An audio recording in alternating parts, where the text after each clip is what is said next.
Je déclare la réunion du 19 novembre ouverte et avant de passer la parole au chef de groupe, je tiens à excuser Jean-Claude Meurens. Au niveau des chefs de groupe, M. Rassa. Monsieur. OK. Jean de Bury. A priori, pas d'absent avec l'informatique. M. Capa. Mais a priori aussi, je cherche M. De Serres, mais... Oui. Parce qu'on ne voit pas grand-chose. Il est là, bonjour Alain. Madame Defrant, à part M. Meurens. M. Meurens est là, hein, Monsieur le Président. Ah ben oui, Jean-Claude est là. Ben oui, je suis là. Ah, c'est Virginie qui me dit ça. Monsieur Lejeune. Ouais, c'est la barbe, Jean-Claude, c'est la barbe. Oui, c'est ça. OK. Je vais peut-être vous demander de couper votre micro parce qu'autrement, ça va résonner beaucoup. Merci. Donc, vous trouverez sur vos bancs l'ordre du jour actualisé de la séance de ce jour, ainsi que l'ordre du jour des questions d'actualité. Ceux-ci vous ont également été envoyés par email avant le début de la séance. Et je rappelle aux membres qui participent à la réunion en distanciel d'allumer leur micro lorsque je leur donne la parole et de le couper à la fin de leur intervention. Le point 1 de l'ordre du jour actualisé, lecture du résumé du procès-verbal de la réunion du 30 octobre 2020. Je donne la parole à Monsieur le Premier secrétaire pour la lecture de ce résumé. Merci, Monsieur le Président. Bonjour, chers collègues. La séance publique du 30 octobre 2020, donc la réunion est présidée par M. Jean-Claude Jadot, assisté de moi-même. La séance est ouverte à 16h35. 55 membres y assistent. Madame la directrice générale provinciale assiste à la séance. L'Assemblée entend une communication de M. le Président. Monsieur le Premier secrétaire donne lecture du résumé du procès-verbal de la réunion du 29 octobre 2020. Ensuite, de la vérification des pouvoirs effectués par la commission spéciale de vérification, l'Assemblée admet Madame Karine Renson à la prestation de serment et à son installation en qualité de conseillère provinciale en remplacement de Monsieur Robert Meurot, démissionnaire. Madame Karine Renson prête le serment constitutionnel en langue française. Monsieur le Président la déclare installée dans ses fonctions de conseillère provinciale. L'Assemblée adopte par 32 voix pour et 22 voix contre l'avenant au pacte de majorité désignant Monsieur Claude Klinkenberg en qualité de député provincial du groupe PS au sein du collège provincial. Monsieur Claude Klinkenberg prête serment en qualité de député provincial et reçoit des mains de Monsieur le Président l'écharpe symbolisant ses nouvelles fonctions. L'Assemblée prend connaissance de la répartition des compétences des membres du collège provincial, document 2021-045, et de la nouvelle répartition des commissions du Conseil provincial, document 2021-046. L'Assemblée entend les réponses du collège provincial à la question d'actualité reprise sous le document 2021-A01. Le point 2021-030 est retiré. L'Assemblée adopte à l'unanimité les documents 2021-012 à 029, 2021-031 à 033, 2021-035 et 036, 2021-038, 2021-047 à 050 et les documents 2021-052 et 053. L'Assemblée adopte le document 2021-051. L'Assemblée prend connaissance des documents 2021-034 et 039. Le procès-verbal de la réunion du 29 octobre 2020 est approuvé. La séance publique est levée à 17h55. Voici, Monsieur le Président. Merci, Monsieur le Premier secrétaire. L'approbation du procès-verbal interviendra en fin de réunion. Point 2 de l'ordre du jour. Mesdames et Messieurs les députés provinciaux, Madame la directrice générale provinciale, chers collègues, il est de mon devoir d'évoquer aujourd'hui la mémoire d'un conseiller provincial honoraire, M. Jean Smets. Né à Liège le 28 septembre 1939, M. Jean Smets est décédé le 5 novembre dernier à l'âge de 81 ans. M. Smets a siégé au sein de notre Assemblée provinciale en tant que représentant du CDH pendant 12 ans, de 1994 à 2006. Également conseiller communal, il a été échevin des affaires économiques d'Aubel. Au-delà de sa carrière politique, M. Smets a été le directeur de l'école Saint-Joseph à Dolin. L'accompagnement de ses élèves vers la réussite lui tenait particulièrement à cœur. Au nom de notre Assemblée, j'ai adressé un message de sympathie et de condoléances à sa famille. Je vous demande de vous recueillir quelques instants en sa mémoire.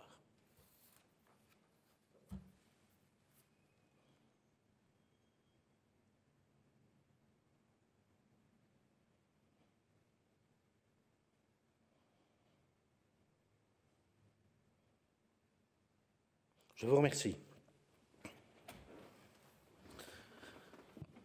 Point 3 de l'ordre du jour actualisé, questions d'actualité. Vous trouverez donc sur votre banc l'ordre du jour des questions d'actualité qui comporte un point.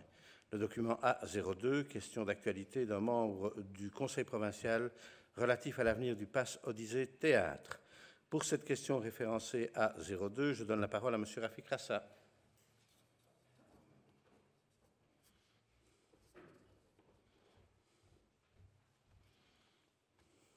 Merci, Monsieur le Président. Monsieur le Président, Mesdames et Messieurs les conseillers, Mesdames et Messieurs les députés, le Pass Odyssée Théâtre est un pass qui permet de voir 5 ou 6 spectacles de théâtre par semestre pour la modique somme de 10 €. Avec l'aide des subsides provinciaux, il favorise l'émergence d'un nouveau public. Et ça marche. De nombreuses compagnies de théâtre amateurs, théâtre action, improvisation, théâtre d'auteur, projets collectifs, produisent chaque année des spectacles de qualité qui rencontrent un public de plus en plus grand et de plus en plus fidèle. Aujourd'hui, il se murmure que l'opération est menacée par une réduction des subsides provinciaux avec bien sûr le nouveau financement des zones de secours comme raison invoquée. La province finance aujourd'hui, pour chaque projet retenu, des subsides directs, des aides matérielles en nature, mais aussi l'embauche d'un certain nombre de vacataires en fonction de l'ampleur du projet, un metteur en scène, un créateur éclairage ou encore une costumière. Ce sont ce genre de contrats qui sont, semble-t-il, menacés demain. Je tiens à rappeler l'importance de ce genre de contrat dans un secteur en crise et où la signature d'un tel contrat peut conditionner l'obtention ou le maintien du statut d'artiste pour un certain nombre de métiers de la création qui vivent malheureusement une précarité toujours plus grande. Ma question donc, Monsieur le député président, est double. Pouvez-vous rassurer le secteur du théâtre amateur et garantir que l'opération Odyssée Théâtre sera bel et bien maintenue pour les prochaines années avec le même financement? Deuxième question, pouvez-vous infirmer ou confirmer la volonté de la province de ne plus subsidier des contrats de vacataires dans le secteur théâtral, mais aussi dans d'autres secteurs de la jeunesse et de la culture? Je vous remercie d'avance pour vos réponses. Merci, Monsieur le chef de groupe. J'invite Monsieur Luc Gillard, député provincial, président de la tribune, pour la réponse du Collège provincial à cette question.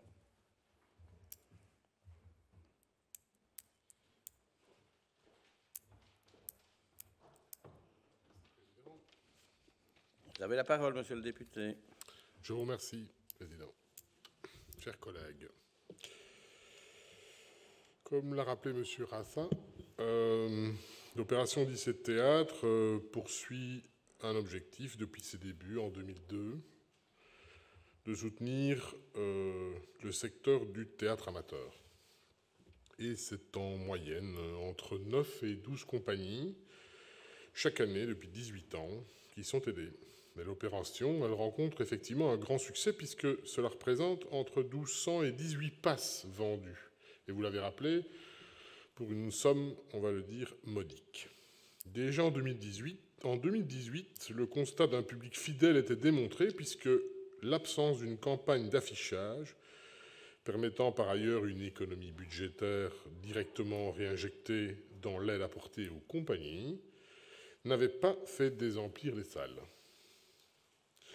Alors c'est vrai, et je vais vous citer les chiffres, effectivement, en 2019, c'est presque 94 000 €, dont, et on va en parler, 58 670,48 € précisément, qui ont été engagés pour les délégations de collaborateurs occasionnels, ce qui représente 31 contrats et à peu près 18 personnes. Alors ce dispositif a toujours mis un point d'honneur à soutenir l'émergence de formes toujours plus diverses dans le théâtre amateur, de permettre une émulation dans ce secteur. Des rencontres ont donné lieu à de nouveaux projets entre compagnies, par exemple.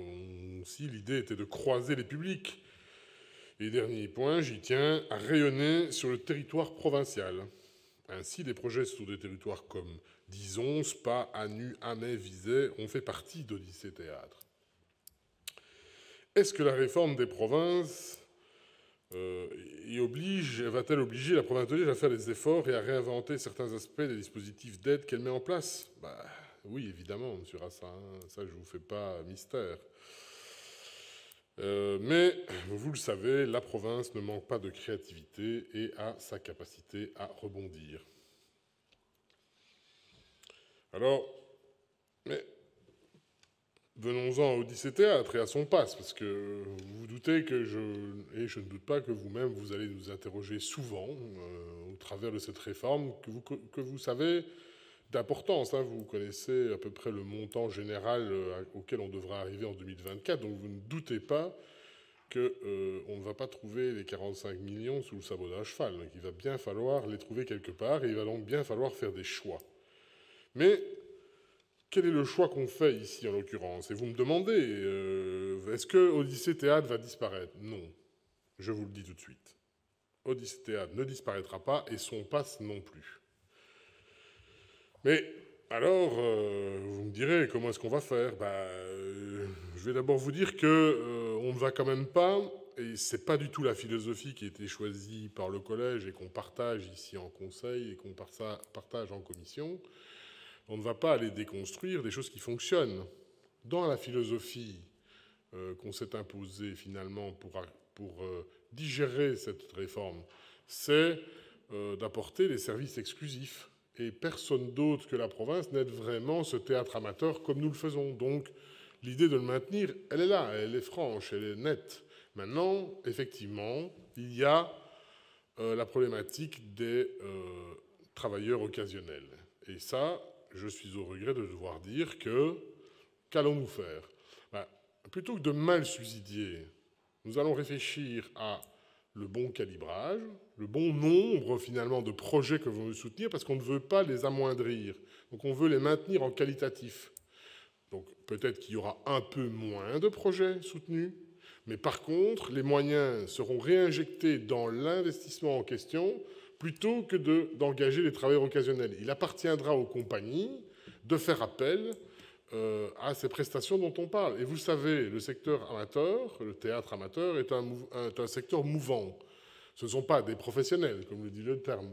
Et donc, vous avez une multitude de compétences, en fait, finalement. Et il appartient aussi, dans la création d'un projet, à faire appel d'abord à sa propre ressource. Et d'ailleurs, ça nous renvoie à nos propres obligations, à nous aussi. Il y avait un peu la tendance simple, de bonne loi, et vous la défendez, si j'entends bien, de faire appel à l'extérieur, au service extérieur. Je rappelle que dans les contrats en question, et on peut en parler dans le détail, ce sont des gens qui travaillent déjà dans le secteur du théâtre. Ce ne sont pas des gens qui attendent un contrat et qui attendaient la main tendue de la province. C'est un plus pour eux.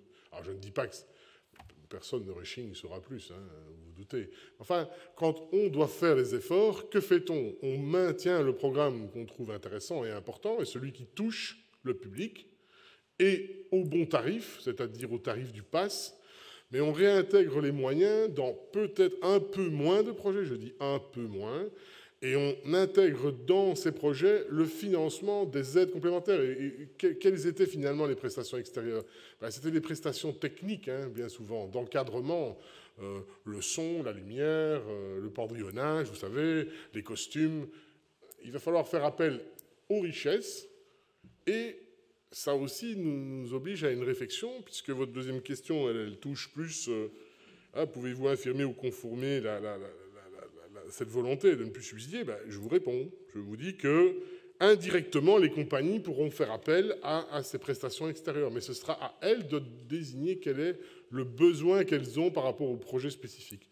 On avait un peu trop tendance, finalement, à faire appel à ces services sans discernement toujours. Et donc ici, on renvoie à les compétences qu'on sait riches au sein de la province, notre propre dynamique, notre propre capacité à aussi être l'acteur plutôt que de le déléguer.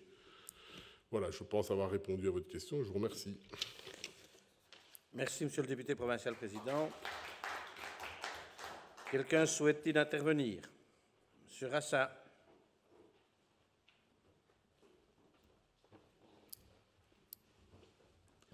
Merci, monsieur le député président, pour votre réponse, mais Autant vous dire que je ne suis vraiment pas rassuré.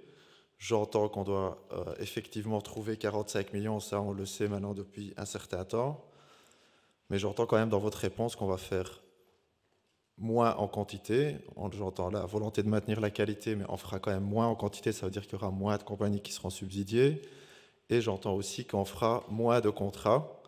Et je ne pense pas qu'un certain nombre de compagnies vont trouver ces ressources en interne, parce qu'effectivement, la province est là, pour reprendre un slogan de la province, pour un certain nombre de compagnies et de métiers, de jeunes artistes notamment qui commencent et qui n'ont pas de contrat suffisant pour maintenir leur statut d'artiste et qui, grâce à ces contrats qu'ils obtiennent avec cette opération Odyssée Théâtre, peuvent prétendre à ce statut d'artiste. Et donc je pense que c'est vraiment essentiel de maintenir un minimum de contrats à l'avenir, et j'espère que cette quantité, en tous les cas que les discussions avec le secteur pourront aboutir au maintien de cette quantité de contrats. Je vous remercie pour votre bienveillance en tous les cas pour le secteur, et j'espère que les discussions avec ce secteur aboutiront à un changement de position. Merci. Merci, monsieur le conseiller. On peut passer au point 4 de l'ordre du jour, le document 071, modalité des règles relatives aux réunions des commissions du Conseil provincial de Liège en application du décret wallon du 1er octobre 2020. Le décret wallon du 1er octobre 2020 organisant jusqu'au 31 mars 2021 la tenue des réunions des organes communaux et provinciaux, et plus particulièrement son article 8, stipule que le Conseil provincial peut autoriser les commissions du Conseil provincial à se réunir de manière virtuelle, par téléconférence ou vidéoconférence, sur demande de leurs présidents respectifs. Chaque président de commission en ayant fait la demande, notre Assemblée est dès lors invitée à se prononcer sur la tenue de ces réunions de manière virtuelle par vidéoconférence. J'ouvre la discussion générale. Quelqu'un souhaite-t-il intervenir? Pas d'intervention, je clôt la discussion générale. Nous pouvons donc passer au vote sur le document 71, qui est pour la tenue des réunions de commission en vidéoconférence. Unanimité, je vous remercie. Le Conseil adopte la dite résolution. Les points 5 à 12 de l'ordre du jour ont été regroupés à la demande des membres de la première commission, à savoir le document 54, octroi de subventions en matière de culture, demande de soutien de l'ASBL Les Amis du Château féodal de Moix, dans le cadre de l'annulation en raison du Covid-19 des fêtes de la neuvaine de mai 2020 et des balades comptées qui ont eu lieu les 11 et 12 septembre 2020. Le document 55, octroi de subventions en matière de culture, demande de soutien de l'ASBL Mouvement sans titre, projet Art au Centre du 8 octobre au 31 décembre 2020. Le document 56, octroi de subventions en matière de culture, demande de soutien des ASBL Festival du Jeune Théâtre de Liège et de la Communauté française de Belgique, Fédération musicale de la province de Liège, Centre culturel de Liège, les Chiroux, Coopération culturelle régionale de l'arrondissement de Liège, fonctionnement 2020. Le document 57, octroi de subventions en matière de culture, demande de soutien de l'ASBL Centre culturel de Marchin dans le cadre du projet Grande Question dans l'axe Extension du territoire 2020. Le document 58, octroi de subventions en matière de culture, demande de soutien de l'ASBL Royal Fanfare d'Orphée de Stavelot dans le cadre d'une demande de prolongation de délai de production de justificatifs. Le document 59, octroi de subventions en matière de culture, demande de soutien de l'ASBL Incité Mondi dans le cadre du développement de la Space Collection durant l'année 2020. Le document 60, octroi de subventions en matière de culture, demande de soutien de l'ASBL Festival Vacances Théâtre Stavelot suite à l'annulation du Festival d'été 2020 en raison de la crise sanitaire. Et enfin, le document 61, octroi de subventions en matière de culture, demande de soutien de l'ASBL Présence et Action culturelle régionale de Liège, aux fins de couvrir les frais d'annulation en raison de la crise sanitaire de la fête de la musique 2020. Ces 8 documents ayant soulevé des questions, j'invite le rapporteur, Mme Victoria Van de Berck, à nous en faire connaître les conclusions. Victoria. Merci. Oui, merci, Monsieur le Président. Mesdames, Messieurs, donc le document 20-21-054 concernant la demande de soutien à la SBL Les Amis du Château féodal de Moix a soulevé des questions, une qui est plutôt d'ordre général et une qui est spécifique à ce point. Alors la première question d'ordre général, quelle est la politique adoptée par rapport aux événements annulés? Continue-t-on à allouer le subside? Celui-ci est-il amoindri ou reste-t-il identique afin de soutenir le secteur artistique? Il est répondu que ce ne sont pas du tout forcément le même type de dépenses par rapport à un événement qui aurait dû avoir lieu.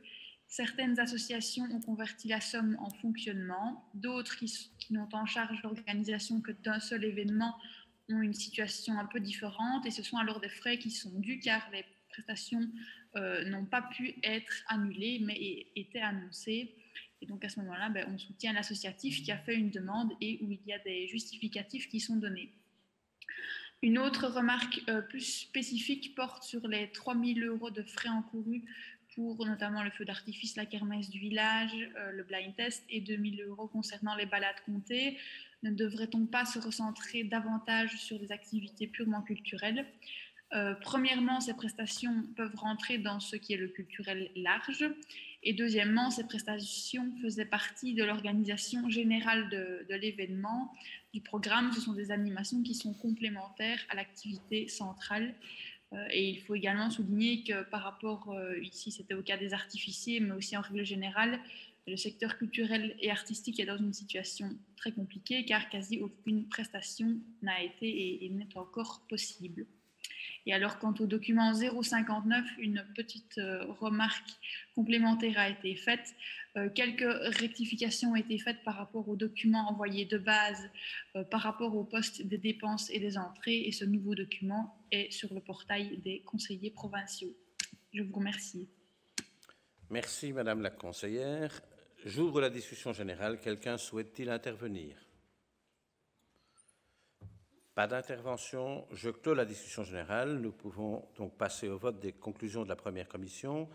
Pouvons-nous procéder à un vote globalisé pour autant qu'au point 7, Madame Freinet, concernée par cette subvention, ces ASBL, ne participera pas au vote? Pouvons-nous procéder à un vote globalisé? Ok, merci. J'ai oublié, pardon, Monsieur le Président, j'ai oublié de préciser qu'en commission, les votes étaient de 8 pour et 2 abstentions. Pardon. Merci, Madame la conseillère. Alors, qui est pour les conclusions de la première commission en ce qui concerne ces 8 documents? Unanimité, je vous remercie. Le Conseil adopte les 8 résolutions. Je tiens également à rappeler que si un conseiller qui est en visuel ici souhaite prendre la parole, il suffit qu'il lève sa main dans son programme Zoom pour donc que je lui passe la parole. Et par ailleurs, une précision également, tous les rapports qui sont émis ici aujourd'hui seront signés par les chefs de groupe de la personne qui présente le rapport. De cette manière, tout est en ordre au niveau administratif. Le point 13 de l'ordre du jour, le document 62, octroi de subventions en matière de culture, demande de soutien de la SBL RTC Liège et VEDIA, fonctionnement annuel 2020. Ce document a été soumis à l'examen de la première commission et a soulevé une question. J'invite donc le rapporteur, M. Marc Meinery, à nous en faire connaître les conclusions. Merci, Monsieur le Président. Bonjour à toutes et tous. Monsieur le Président, chers collègues, donc mon compte-rendu concerne l'octroi de subventions en matière de culture, une demande de soutien des ASBL RTC Télé Liège et VEDIA, fonctionnement annuel 2020. Un commissaire s'interroge d'emblée afin de savoir si une augmentation du subside a été envisagée pour VEDIA, étant donné que VEDIA avait en son temps, il y a quelques années, sollicité un refinancement de la part des communes de l'arrondissement de Verviers. Le député président répond que non, en tout cas pas dans cette ligne budgétaire qui concerne une aide en matière culturelle. Le député s'engage cependant à poser la question à la députée Firquet en charge de la communication et de revenir vers les membres de la commission avec la réponse. Une seconde question est posée, un commissaire demande si le montant alloué est indexé. Il lui est répondu que non. Non seulement ce n'est pas prévu, mais en plus financièrement, ce n'est pas trop le moment d'indexer sur base spontanée comme ça les montants. Le député rappelle par la même occasion le soutien apporté par la province à nos télévisions locales via l'achat de nombreux publi-reportages. Le vote s'est soldé par 8 pour et 2 abstentions. Merci, Monsieur le Conseil provincial. J'ouvre la discussion générale. Quelqu'un souhaite-t-il intervenir? Pas d'intervention. Je clôt la discussion générale. Nous passons au vote. Qui est pour les conclusions de la première commission? Unanimité, le Conseil adopte la dite résolution. Le point 14 de l'ordre du jour, le document 63, octroi de subventions en matière de protocole et relations internationales, demande de soutien de la Fondation Euritalia dans le cadre de l'annulation de la 16e édition de la Giornata Italiana, initialement prévue les 6 et 7 juin 2020. Ce document a été soumis à l'examen de la première commission et a soulevé une question. J'invite donc le rapporteur, Mme Virginie de Franck-Frisquet, à nous en faire connaître les conclusions. Vous avez la parole, Madame la chef de groupe. Merci, Monsieur le Président. Chers collègues, votre première commission s'est donc réunie ce mardi pour analyser le document 2021-063. À cette occasion, il était proposé à notre Assemblée d'octroyer une subvention en espèces d'un montant de 5 000 € au profit de la Fondation Euritalia de la Villa consulaire du Parc de la Beauvrie à Liège, aux fins de la prise en charge de frais encourus et engagés suite à l'annulation en raison de la situation sanitaire de la 16e édition de la Giornata Italiana. La subvention est répartie comme suit: 2 000 € à charge du service du protocole et 3 000 € à charge du département des relations internationales. La Fondation Euritalia a engagé et encouru des frais consistant en un versement du premier acompte d'un montant de 6 000 € relatif à l'organisation du concert programmé le 6 juin.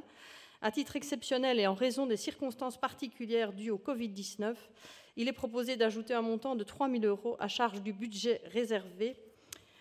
Je ne sais plus où je suis. Du budget réservé. Je ne sais plus où je suis. Il est proposé d'ajouter un montant de 3 000 € à charge du budget réservé aux actions internationales, donc 2 000 € supplémentaires inscrits à l'article libellé subside pour l'organisation de la journée italienne au profit de Blélimine SBL du BO 2020 et ainsi octroyer un montant total de 5 000 € à Euritalia. Une commissaire déclare que l'on parle d'une société romaine qui devait se produire en concert. Est-ce vraiment des Romains qui devaient venir sur place? Il semble que oui. C'est une chanteuse qui était prévue en 2021. C'est donc une avance, un cachet payé pour cet artiste. Pas question de payer 2 fois sa prestation. Le paiement sera liquidé une fois celle-ci réalisée. Cette résolution a été votée par votre première commission par 8 voix pour et 2 abstentions. Je vous remercie. Merci, Madame la chef de groupe. J'ouvre la discussion générale. Quelqu'un souhaite-t-il intervenir? Pas d'intervention. Je clôt la discussion générale. Nous passons au vote. Qui est pour les conclusions de la première commission? Unanimité. Le Conseil adopte la dite résolution. Le point 15 de l'ordre du jour, le document 72, acquisition par rattachement à l'accord cadre radio de la SA Astrit d'une solution de géolocalisation embarquée au profit de 139 véhicules d'intervention issus des zones de secours. Ce document a été soumis à l'examen de la première commission et n'a soulevé aucune remarque ni aucune question. C'est donc par 8 voix pour et 2 abstentions que votre première commission vous propose de l'adopter. J'ouvre la discussion générale. Quelqu'un souhaite-t-il intervenir? Personne ne souhaite intervenir. Je clôt la discussion générale. Nous passons au vote. Qui est pour les conclusions de la première commission? Unanimité. Le Conseil adopte la dite résolution. Point 16 de l'ordre du jour. Le document 73, octroi de subventions en matière de culture, demande de soutien de l'ASBL Théâtre de Liège, opération Place aux artistes, juillet et août 2020. Ce document a été soumis à l'examen de la première commission et n'a soulevé aucune remarque ni aucune question. C'est donc par 8 voix pour et 2 abstentions que votre première commission vous propose de l'adopter. J'ouvre la discussion générale. Quelqu'un souhaite-t-il intervenir?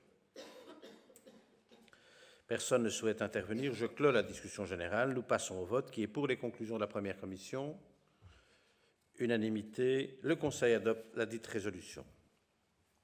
Le point 17 de l'ordre du jour, le document 64, octroi de subventions en matière d'affaires sociales, demande de soutien de l'ASBL Restos du Cœur de Liège dans le cadre de divers achats année 2020. Ce document a été soumis à l'examen de la deuxième commission et n'a soulevé aucune remarque ni aucune question. C'est donc par 7 voix pour et 3 abstentions que votre deuxième commission vous propose de l'adopter.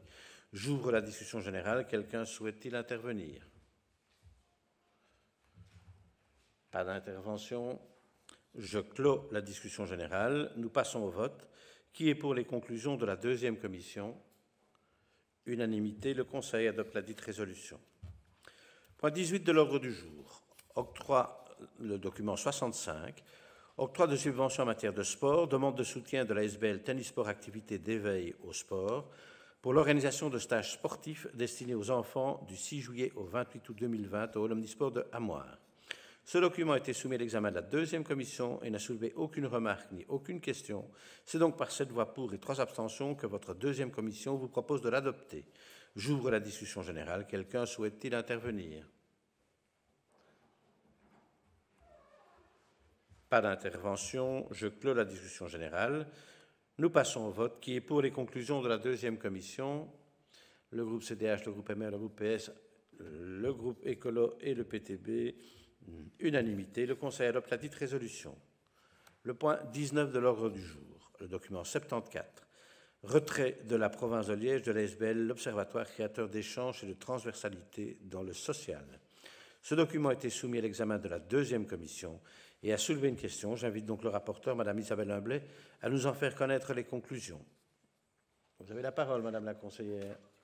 Monsieur le Président, Monsieur les conseillers, donc une question a été soulevée avec le document 20-21-74 concernant le retrait de la province de l'ASBL, l'Observatoire créateur d'échanges et de transversalité dans le social. Un commissaire s'est interrogé quant à savoir si l'emploi des travailleurs de cette ASBL serait impacté par le retrait. Et le commissaire a demandé des explications quant au fonctionnement de la SBL par rapport aux subventions. La députée a répondu que la province mettait encore à disposition des locaux et des subsides qui ont été octroyés. Ni le personnel et ni le fonctionnement de la SBL ne sera impacté par le retrait de la province. Et le vote a été unanime. Merci, Madame la conseillère. Dans mes notes, je vois que le vote, c'était 7 voix pour et 3 abstentions. J'ouvre la discussion générale. J'ouvre la discussion générale. Quelqu'un souhaite-t-il intervenir? Monsieur Rassa?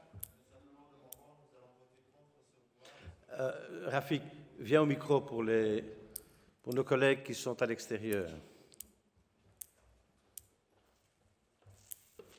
Simplement, nous allons justifier notre vote contre ce retrait. Nous avons bien entendu les réponses de Madame Firquet en commission.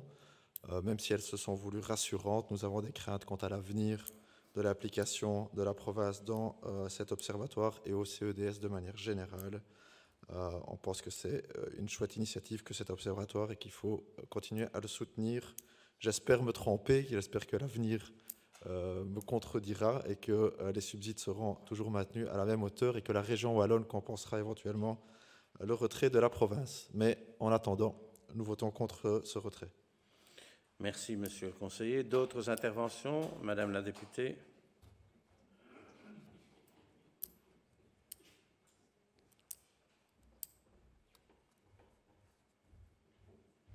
Oui, Monsieur le Président. Alors, Monsieur Rassa, déjà, vous ne connaissiez pas bien la situation du CEDS, c'est une chose. De l'Observatoire, visiblement, encore moins.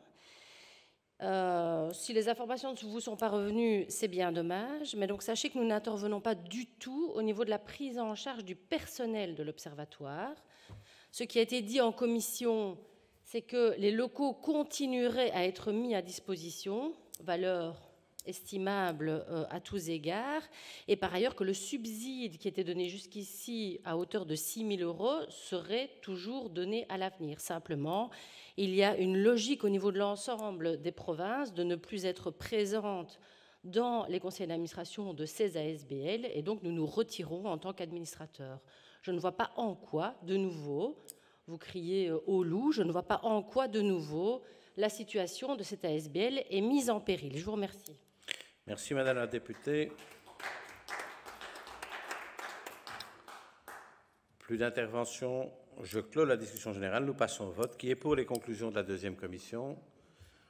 Le groupe CDH, le groupe MR, le groupe PS, le groupe Écolo. Qui est contre? Le groupe PTB. Le Conseil adopte la dite résolution. Le point 20 de l'ordre du jour, le document 66, don d'un véhicule strippé par la zone de police Chaudfontaine, Esneus, Primo et White-Trop pour les besoins d'Écopole. Ce document a été soumis à l'examen de la troisième commission et n'a soulevé aucune remarque ni aucune question. C'est donc à l'unanimité que votre troisième commission vous propose de l'adopter. J'ouvre la discussion générale. Quelqu'un souhaite-t-il intervenir? Pas d'intervention. Je clôt la discussion générale. Nous passons au vote. Qui est pour les conclusions de la troisième commission?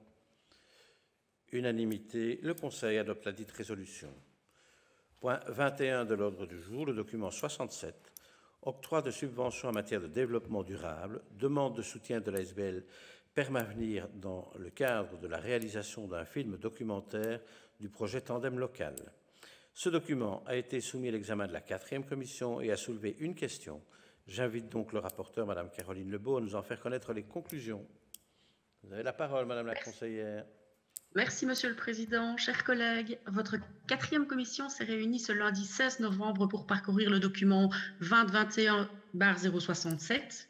Elle a donné lieu à une question. Une commissaire demande pourquoi il est demandé un subside à notre province, alors qu'il n'y a pas uniquement nos producteurs locaux et que le reportage fait le tour de toutes les provinces.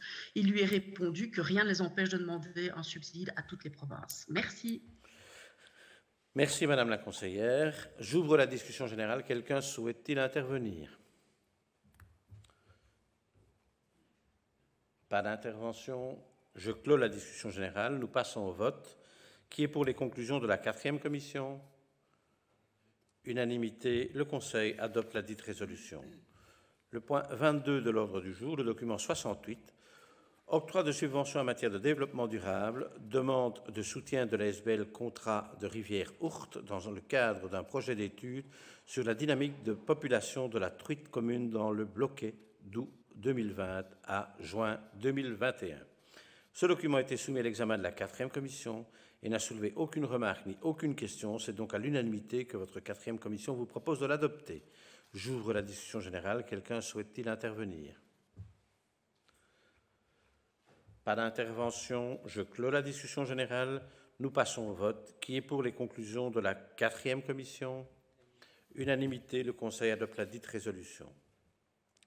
Le point 23 de l'ordre du jour, le document 75, octroi de subventions en matière de développement durable, demande de soutien de l'ASBL Association pour la sauvegarde des espèces indigènes pour la réalisation et l'installation de 5 unités d'aquaponie pour l'élevage d'écrevisses à pattes rouges, d'espèces de poissons et de plantes aquatiques menacées, prévues pour mars 2021. Ce document a été soumis à l'examen de la 4e commission et a soulevé une question. J'invite donc le rapporteur, Mme Astrid Bastin, à nous en faire connaître les conclusions. Vous avez la parole, Madame la conseillère. Merci, bonjour à tous. Nous nous sommes réunis virtuellement ce 16 novembre lors de la 4e commission sur le document 20-21-075. Une conseillère a demandé si le DNF ou le DEMNA faisait partie du projet. Notre député répond que non, pas spécialement, car il s'agit d'une subvention purement informative et plutôt de communication et de sensibilisation. Merci. Merci, Madame la conseillère provinciale. J'ouvre la discussion générale. Quelqu'un souhaite-t-il intervenir? Pas d'intervention. Je clôt la discussion générale. Nous passons au vote. Qui est pour les conclusions de la 4e commission? Unanimité. Le Conseil adopte la dite résolution. Point 24 de l'ordre du jour, le document 69, marché public de fournitures et services, mode de passation et conditions de marché relatif à l'acquisition dans le cadre du plan d'équipement d'autres machines et matériels 2020 d'un chromatographe en phase liquide couplé avec un détecteur à barrettes de diode et avec un détecteur de fluorescence HPLC fluodate ainsi que la maintenance full omnium pour une durée de 10 ans. Ce document a été soumis à l'examen de la 5e commission et n'a soulevé aucune remarque ni aucune question. C'est donc par 10 voix pour et 2 abstentions que votre 5e commission vous propose de l'adopter. J'ouvre la discussion générale. Quelqu'un souhaite-t-il intervenir? Pas d'intervention. Je clôt la discussion générale. Nous passons au vote. Qui est pour les conclusions de la 5e commission? Unanimité. Le Conseil adopte la dite résolution. Le point 25 de l'ordre du jour, le document 70, octroi de subventions en matière de tourisme, répartition des subsides provinciaux d'équipements touristiques pour l'exercice 2020. Ce document a été soumis à l'examen de la 5e commission et n'a soulevé aucune remarque ni aucune question. C'est donc par 10 voix pour et 2 abstentions que votre 5e commission vous propose de l'adopter.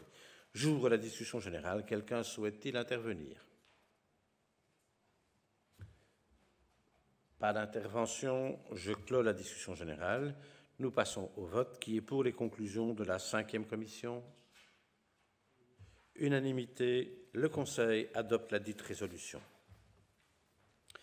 Point 26 de l'ordre du jour, prise de participation dans l'intercommunale de gestion immobilière liégeoise, l'IGIL. Ce document a été soumis à l'examen de la 5e commission et a soulevé des questions. J'invite donc le rapporteur, Mme Isabelle Grindorch, à nous en faire connaître les conclusions. Monsieur le Président, chers collègues, ce mercredi 18 novembre, la 5e commission s'est réunie à examiner le document 2021-076 relatif à la prise de participation dans l'intercommunale de gestion immobilière liégeoise, IGIL. Monsieur le Président commence par la présentation d'un résumé expliquant que le projet global de rénovation du Palais des Congrès s'élève à un montant estimé entre 10 et 12 millions d'euros et que la prise de participation par la province s'élève à 3 millions d'euros. Cependant, la composition du conseil d'administration de l'IGIL ne permet pas de désigner un administrateur supplémentaire et donc la province ne pourra être représentée que par des observateurs avec voix consultative. Suite à ce résumé, un conseiller pose 3 questions. Le conseiller demande d'abord pourquoi ce dossier n'a-t-il pas été traité par la SBL Liège Europe Métropole, vu qu'il s'agit d'un dossier à vocation supracommunale. Ensuite, le conseiller demande pourquoi la province n'a pas conclu une convention d'actionnariat pour prévoir des sécurités supplémentaires, vu les sommes qui sont engagées. Et vu que l'activité principale du Palais du Congrès est l'événementiel et qu'actuellement, suite à la situation sanitaire, ce secteur est en difficulté, le conseiller se demande si on a des informations sur un plan stratégique et si on a mis des garanties au regard de l'investissement financier de la province. Monsieur le député propose de répondre aux questions pour le lendemain, donc pour aujourd'hui, ce qui convient au conseiller. C'est avec 7 voix pour et 5 abstentions que votre commission vous propose de l'adopter. Et donc, je vais laisser la parole certainement à monsieur le député pour répondre aux questions de ce conseiller. J'invite donc monsieur le député à prendre place à la tribune. Si, monsieur Lejeune est là.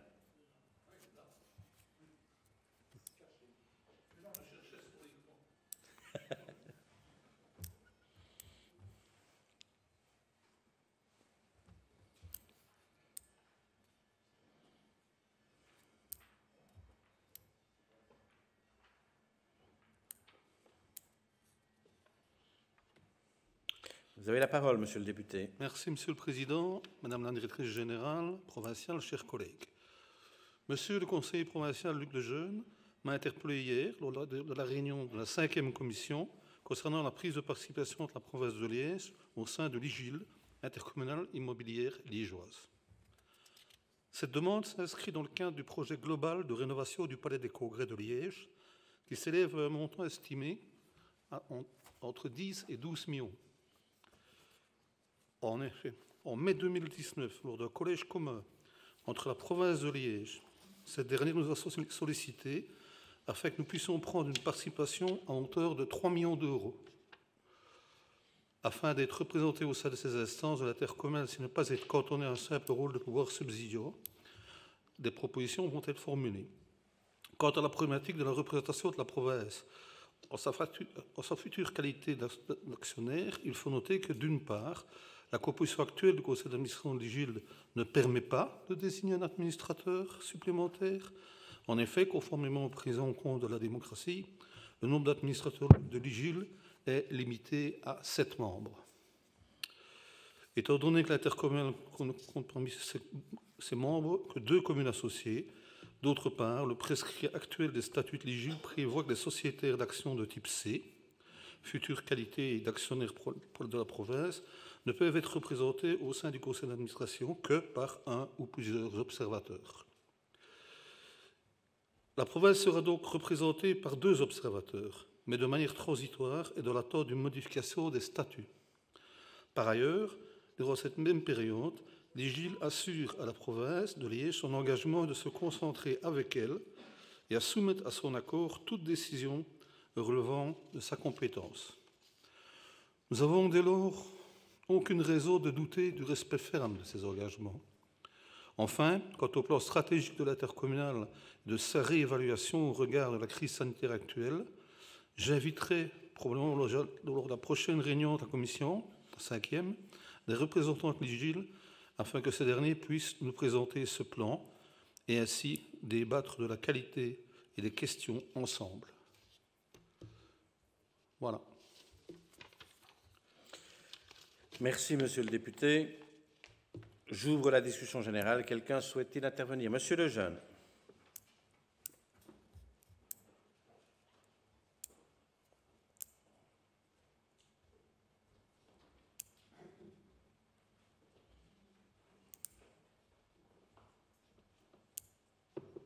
Voilà, mes chers collègues, je remercie le député provincial d'avoir répondu à mes quelques questions et je lui souhaite un prompt rétablissement relativement à sa mobilité.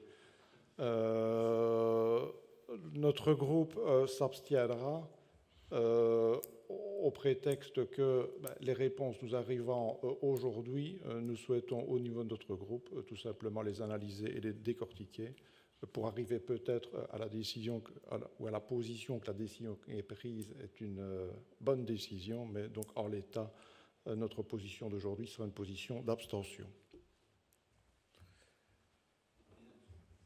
Quelqu'un d'autre souhaite-t-il intervenir?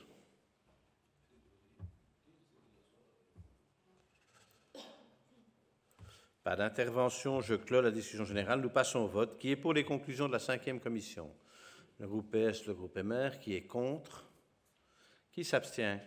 Le groupe CDH, le groupe Écolo, le groupe PTB. Le Conseil adopte la dite résolution. Point 27 de l'ordre du jour, approbation du procès-verbal de la séance du 30 octobre 2020. Aucune réclamation n'ayant été déposée en ce qui concerne la rédaction du procès-verbal de notre dernière réunion, je le déclare approuvé et déclare close la séance publique de ce jour. La prochaine séance ordinaire du Conseil provincial aura lieu le jeudi 10 décembre 2020 à 16h30. Je tiens à préciser qu'aujourd'hui, hormis une personne excusée, tous les conseillers étaient présents dans notre Conseil. Merci et bonne soirée à tout le monde. Au revoir. Bonne soirée. Merci, Monsieur le Président. Au revoir tout le monde.